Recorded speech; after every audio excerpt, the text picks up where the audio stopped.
Ковачевски со барање за уставни измени па избори, Мицковски пак со барање за предвремени избори и гаранции дека ниту еден пратеник од ВМРО ДПМН нема да ги поддржи уставните амандмани кои ги спремаше работната комисија, но и предлог за широка влада преку национално единство. Со овие теми, утре на лидерска ќе седнат премиерот и првиот опозиционер. Ставовите и на двете партии денеска забетонирани без ни малку приближување.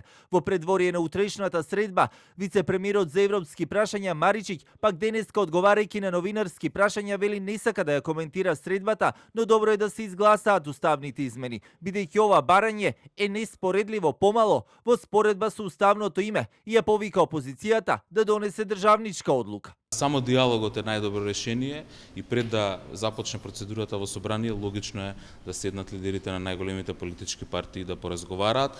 Владата ќе биде конструктивна и секогаш била конструктивна. Мислам дека она што е многу важно е опозицијата да ја свати својата одговорност и својот дел од одговорноста во носењето на овие одлуки. Ја пропуштија таа шанса за НАТО и за Преспанскиот договор не треба, еве им се дава прилика да не ја пропуштат и овој пат, со тоа што овој пат текстот на измените, содржината на измените е далеку по, да речеме, со помала тежина или со помала предизвикува многу помали проблеми во однос на тоа што било претходно. Од ВМРО ДПМН пак и денеска потврдија дека нивниот лидер Мицковски ќе се појави на средбата со прашањето што по неуспехот на уставните измени и ќе ја потврди тезата на партијата дека тие нема да се случат под бугарски диктат. Уставни измени под надворешен диктат нема да има. Треба да се посвети внимание што ќе прави Македонија, што ќе прави државата после пропаста на уставните измени.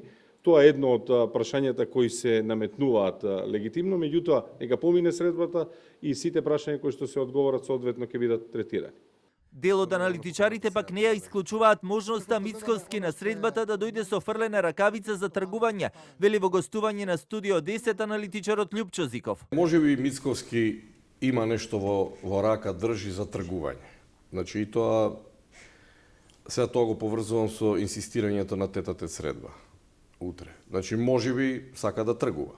Не знаеме, времето ќе покаже. Тоа е едната работа и за да имате таква позиција вие мора да имате цврст став. Иначе зошто би тргувал другиот таа работа? Така да тоа може да значи некаков тип на политички блеф во моментот, неговиот цврст став и сите преговарачка тактика. Преговарачка тактика, да.